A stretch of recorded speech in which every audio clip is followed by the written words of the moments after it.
What's up, you guys? Sean Ross Sapp, Fightful.com, here with a name you know. And you know her because we interviewed her a few months ago, and a lot has happened since then. Usually, I like to wait like a year or something, but Deonna Purrazzo, you've had so much stuff happen. My whole life's changed. Yeah, or Deonna Purrazzo, I think it was, that someone spelled your name the other day with an I. Oh, I'm so used to that. I feel like no one can ever get my name right. What's the worst misspelling of your name you've ever seen? I'm a Sean who spells my name Sean, so I see Right. a lot of them, but you've got some Z's in there, and it seems like people can't sound them out. Right. I think that was the worst one. Pyroxa, I don't know how to say it. I think that's the worst one I've seen because sometimes it's just like an E instead of a U.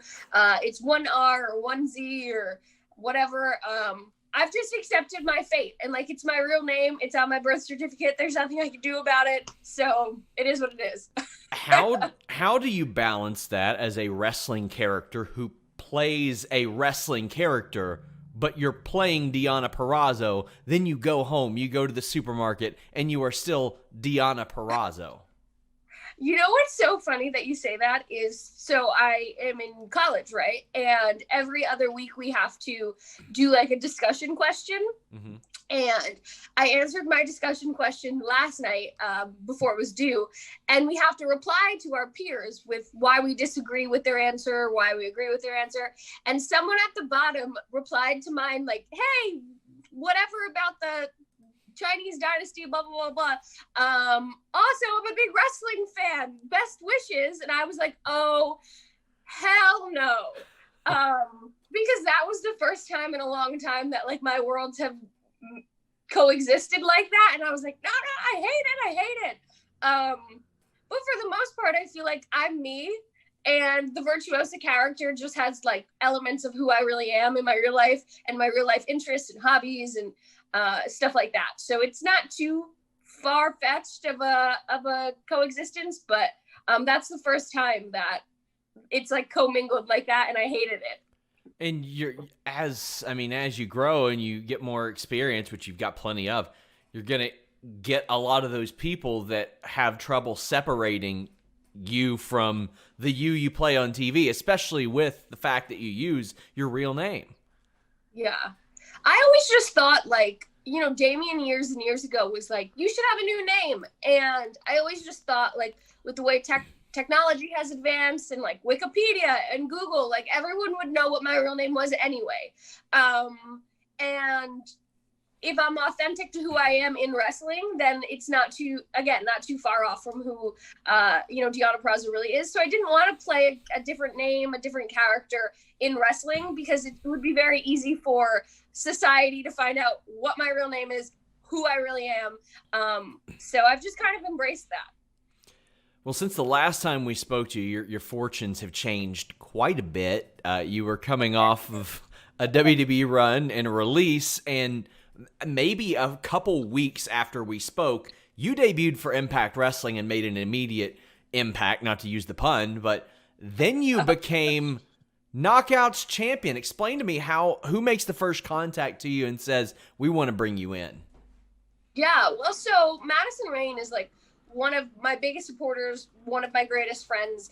And, through my whole WWE stuff, like she just kind of knew where my head was at. And, she was one of the first people I told when I was, released that it had happened. And she just kind of was like, you're going to be fine. Don't worry about it. And she was a really big advocate for me coming to Impact. And so she kind of just always knew how I felt and what I was going through and how I was feeling about it. And just kind of always was like, hey, you don't ever have to worry about having an opportunity here if you want it. And when the time is right, I will do what I can to help you come here. And so, through her, then I talked to Scott D'Amore and things just kind of fell into place after, my 30-day non-compete. And I was able to, after those 30 days, the first episode of Impact was right after. It was like 2 days later, and I was able to, make that immediate impact. Were you surprised that you only got a 30-day non-compete 90 is the traditional, but it seemed like the NXT releases got much shorter. Yeah, I mean, it's like, every contract's kind of standard with what that would be. So I wasn't really sure what it would be. I had to ask when I was on the phone, but I was happy it was only 30 days because it gave me those opportunities to make those impacts and make those impressions right away and kind of get my feet grounded in what I would be doing next. And I didn't have to dwell for a very long. I know for a lot of people, they're excited to get that 90 days pay, but I think for you, coming off of a creatively frustrating run, which you readily admit, getting right back out there seemed like it benefited you the most. You had the buzz of Deonna Purrazzo, well-traveled but still young wrestler, is out there on the free agent market. Did you find that benefited you? Absolutely. I think I was, I got to Impact before the Good Brothers did. I got to Impact before Heath did. Like, I was the first person to, on any brand, get out there right after this, day of reckoning happened. So I think for me and the fan base that I've established over the years, they really wanted to see me do well and really supported me through those whole 30 days.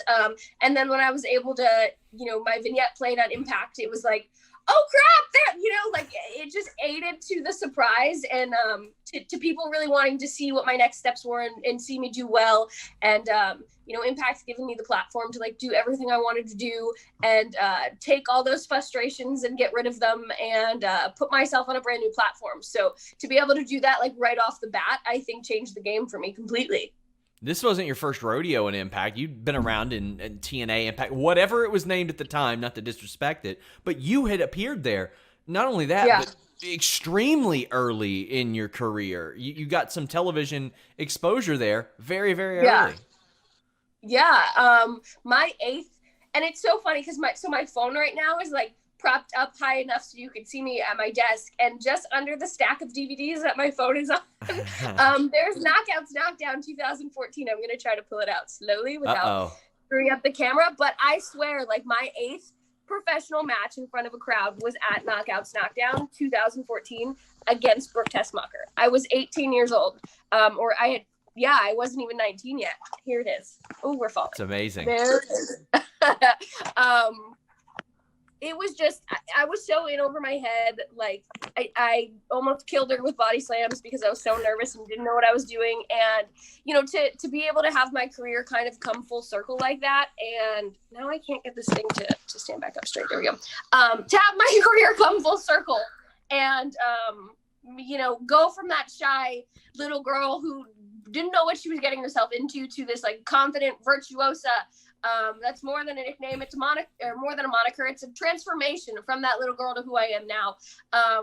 This whole last few months has been so special to me because of the past I had with Impact or with TNA.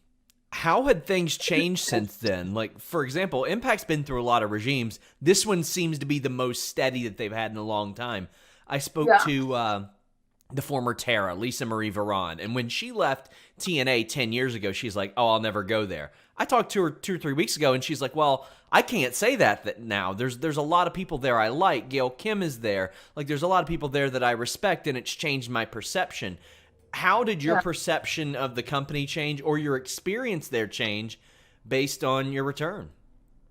Yeah, I wasn't in the company then. So I just came in for the Knockouts Knockdown and then another one. And then I did, a couple explosion matches and just one-shot opportunities. And for me, something that was always lacking was the character. And, of course, I was brand new. I had no idea how to work a hard cam or floor cams or, how to give a body slam.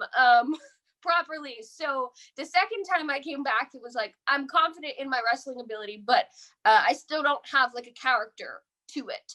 And this time I had all of that written out. That first conversation I had with Scott, I was I have an entire character synopsis. This is who I think I am. I have vignettes I'll send you. I really had a good basis of who I had become from those prior experiences. And if that's what you're looking for, I had that now. So I kind of, this time around, gave them no opportunity to say, you don't have this, or you don't have this, or you're not ready for this. It was, this is the virtuosa, here's her character, here's her real life, this is the backstory, and, you can't say no now. So in poking around, talking to people at NXT, I would always hear that you would pitch your own stuff. Did the months or even years of, whether it be creative frustration or just lack of creative, did that have things ready for you when you were coming to Impact? Like, you already probably had an idea of what you wanted to do, as you mentioned. Yeah, I had, like I said, an entire thing written up of like, here's the virtuosa, and this is the literal definition, and here's like promo ideas, and here's how I'd like her to speak. And that kind of fell on deaf ears before, but it was so welcomed at Impact, and they just took it and were like, everything about this character, roll with it. So, I came off with like, I had such bad experiences and I'm frustrated and I need to vent all my grievances. But I really, from my time, before Impact, really got to like, it brought in my character development. And it's made this transition into Impact 10 times easier because I was able to give them a format of who I thought I was. And every week I'm able to, explore different scenarios that the virtuosa is and how she would react in certain situations and to different characters. And it's just something I've never gotten the chance to do before. So I'm learning more and more about myself every single week as we go on to Bound for Glory. Speaking of Bound for Glory, October 24th, Impact Bound for Glory already has a stacked card. As we're filming this, your match was officially announced this past week against Kylie Rae, who earned her opportunity at Slammiversary. This will not be your first time facing Kylie Rae. I know for sure of at least 2 singles matches. I know a couple tags, but those were years ago. You all were different people, different wrestlers. What can you draw off that past experience and apply it to today? Yeah, I think it's easy to go after Kylie's character flaws and who Smiley Kylie is on TV, but I have wrestled Kylie before. And I had a lot of fun wrestling her while she was on the come up of the indies. And now she's kind of taken over. So it is a different her, but there's a lot of elements to Kylie Rae that are the same. So I know she's athletic as heck. I know that she's in the best shape of her life. I know that she's training every single day. So it's just trying to match her hustle right now and get to that same level of like preparedness that she's always at. When you saw the roster that this Impact Wrestling company had, was that a draw to you to come to the company? Because it's unreal. I mean, even after Tessa Blanchard left, you look and it's like, oh well, they're not missing a beat. They've got Jordan Grace and they've got Kylie Rae and now they've got Deonna. Tenille just popped back up, and Tenille admitted to me that seeing like you and Kylie were a big reason why she came back and why she was ready to get back in the ring. Was that a drawing point for you? Oh, absolutely. I think, having a stacked women's division and really putting that at the forefront of their product isn't something that Impact or TNA was shy of doing ever. So kind of seeing, Kylie there, Jordan there, Taya Valkyrie there, Nevaeh just had debuted, Tasha Steelz had debuted, watching all of these girls who I knew from the indies get these opportunities to be put at the forefront of a division and really getting the time to develop themselves on TV every week was everything I was looking for. So on top of, getting that time and that development, like there's so many women that have been mainstays in this division, like Havoc, like Rosemary, Madison Rayne was in that Slammiversary gauntlet match. Gail Kim is behind the scenes. There's so many opportunities to learn and to grow and to have new opponents and to continually like bring myself to a new level with these women that made it so exciting for me. You were, again, very outspoken that you thought you could do more the last couple of years. Based on how you have succeeded in Impact Wrestling, do you feel like vindicated? Do you feel like this is what I told you guys I could do, and now I'm doing it? A little bit, but I also feel like there's a tremendous amount of pressure on me to perform at that level that I said I could perform at. And with Impact taking this chance on me and all the things that I said, before I really got started in the division, I take this role so seriously, and I'm constantly like getting time in the ring and working on new things and trying to up my cardio and get in better shape and bring my gear to the next level every time, because I want to prove not only myself right, but the people that believed in me and the people that are giving me these opportunities, like, they need to know how heavily it weighs on me and how much I appreciate it. So there's so much pressure that I felt going into Slammiversary. There's 10 times more pressure that I've put on myself going into Bound for Glory now, because not only do I need to retain my championship, but I can't be like a one-hit wonder. I can't be a fluke. I need to like bring it to that same level, then some, the second time around. Now, admittedly, before Slammiversary, when we would do like the prediction shows, I'd be like, Deonna's not winning that. She doesn't have a contract. It was pretty widely known that you were working per appearance. Were you surprised that they were willing to instill their trust in someone who hadn't signed long-term yet? I think going into Slammiversary, I was very honest about, like, I like everything about this. I like the vibe here. I like the girls here. I like how I'm treated. I feel very much a part of, and all of the things that I felt I was lacking on like a fundamental human basis prior, I feel at this place. And I made that known of like, it might just be a one-shot thing, but like, this is where I want to make my home and I want to grow in this place. So I was surprised, but I was also like, this is a good sign and this is good for me, and I'm going to plant some roots here, and to be given the trust, not just to be the champion, but to come in and go right for the champion and be getting these storylines and all of the TV time and the social media stuff that I've been able to do. It shows that they have equal trust. So as surprising as it was, I feel like we had a mutual understanding of like, I would love to be here long term, Yeah, so that was my next question. This is a place where you're looking to be long term. Yeah, like I said, I mean, like, I've been here now since May, so almost 5 months now, and I'm happy with everything I've been doing. I'm happy to stick around, and I'm happy to continue to defend my championship on every pay-per-view for the long term. How did you feel defending that championship in a Knockouts Iron Man match? I mean, that had to be almost an honor, a challenge. What kind of emotions are going through your head when that happens? I was so like, I don't even know how to process this. Because for the longest time, it was like I'm wrestling 5-minute matches, I'm wrestling 6-minute matches. And, Jordan and I I think we did 17 or 18 minutes on the pay-per-view. And now we're getting a first ever Iron Man knockouts match. Like, I was just kind of blown away again at that trust that they have in me to not only then deliver on the pay-per-view, but continue to build this story and deliver in a first ever make history kind of match. It was very overwhelming, and like, me and the little girl that I wanted to be, that changed the perception of women's wrestling, like wanted these opportunities and wanted to be a first ever. So to get the opportunity to do that, and there's not very many opportunities left to do things like that now, was incredible for me. Did you grow up watching like the TNA knockouts, or were you more of a Ring of Honor WWE girl? Like, what did you grow up watching? Yeah, I grew up, I think like everyone originally like a WWE fan. Yeah. And then, I was a big Hardy Boys fan.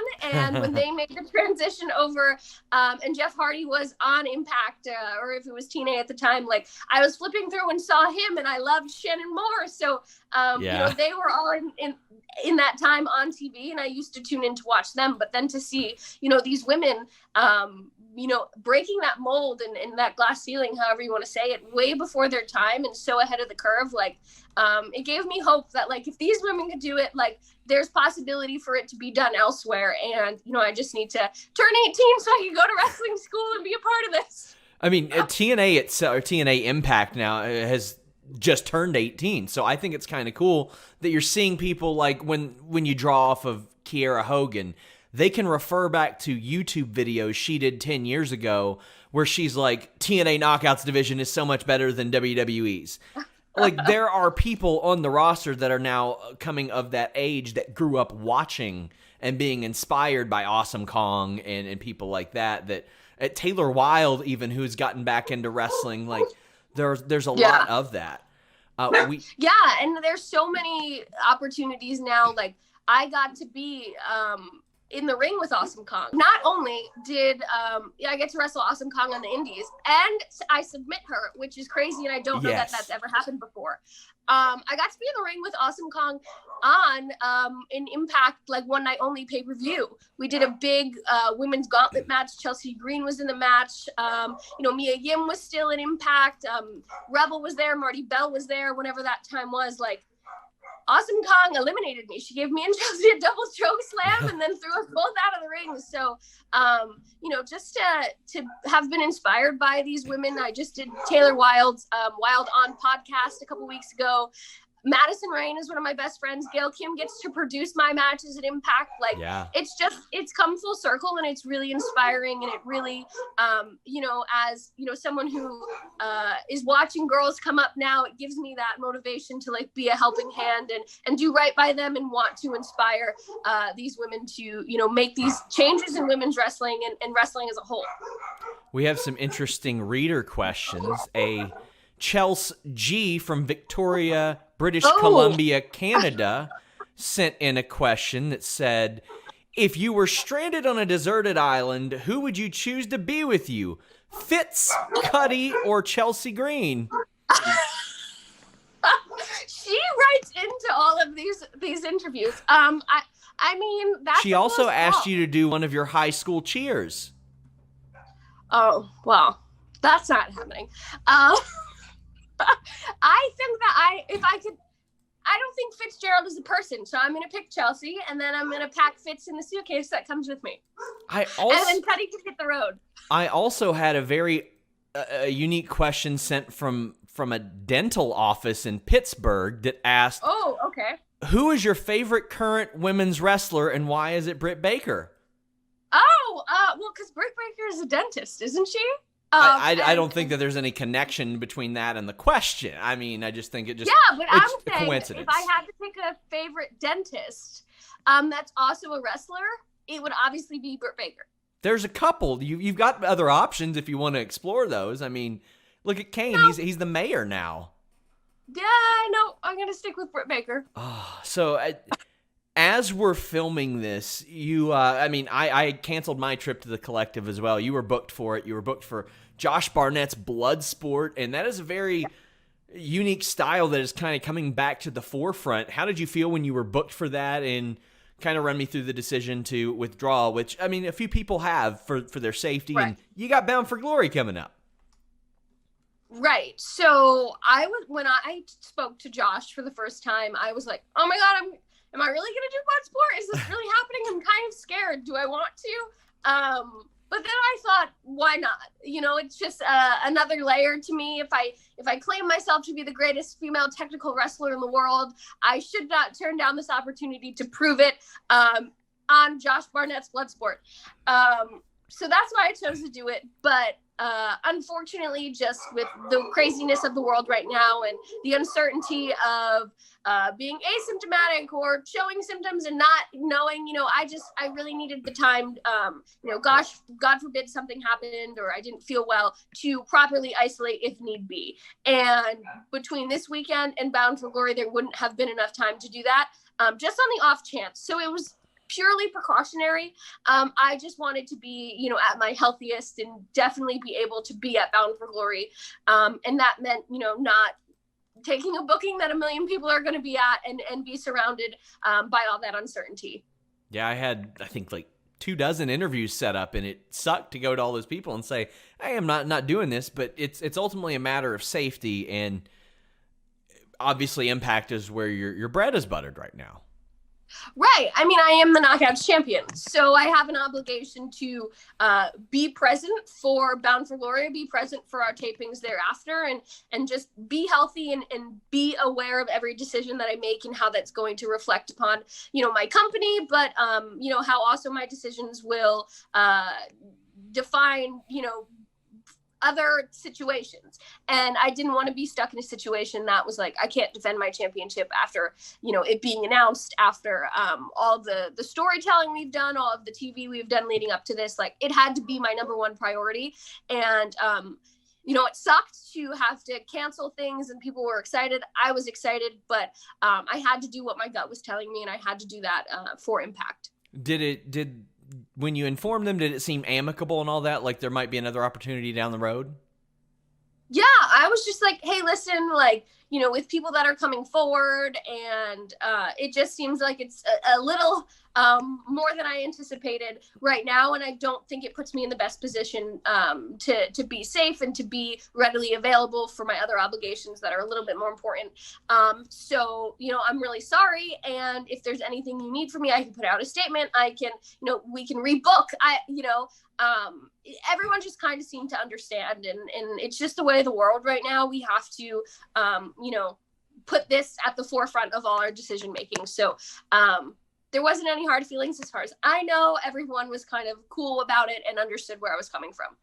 As we start to wrap up, I'm really interested to find out, like, what is the free agency period during a pandemic like? I mean, you had experience in a variety of different companies. You were booked for All In before that turned into a company, but you just left WWE. You had experience in Japan, but it's not like you could head over there during that period. Right. It seemed like Impact was a match made in heaven for you, like, all things considered. Yeah, I don't think, like, I was as scared until I spoke to my dad. And, him just being a dad and being worried for me, he was like, okay, well, you're paid for the next 30 days, but what are you going to do thereafter? And I was just kind of like, well, I can't go get a job tomorrow. Like, I can't go back to teaching tomorrow. So that was the first moment that I was like, we are in a pandemic, and I haven't had to worry about, how am I going to make money in the longest time? And even before All In or WWE, like, I didn't have a full-time job. Wrestling was my full-time job. So just the timing of all of it, and Impact, welcoming me in from the moment they could, just kind of ease those worries. And even now, transitioning into indie wrestling, coming back, it's just about my safety. It's about the safety of my others that are close to me. My boyfriend is looking to get back on TV. I can't go do an indie and come home and we're both sick, and then he gets called to go back to TV and he can't. Like, there's so many layers to my decision-making process right now that I just have to do what's right for my family and right by Impact, and being present for all of those things and all of my prior obligations is most important. But Impact was a match made in heaven. I really, really stand by that. That's a really good way to put that. You mentioned being a teacher, and you mentioned being in college. What are you in college for? I am in college for a history degree. Nice.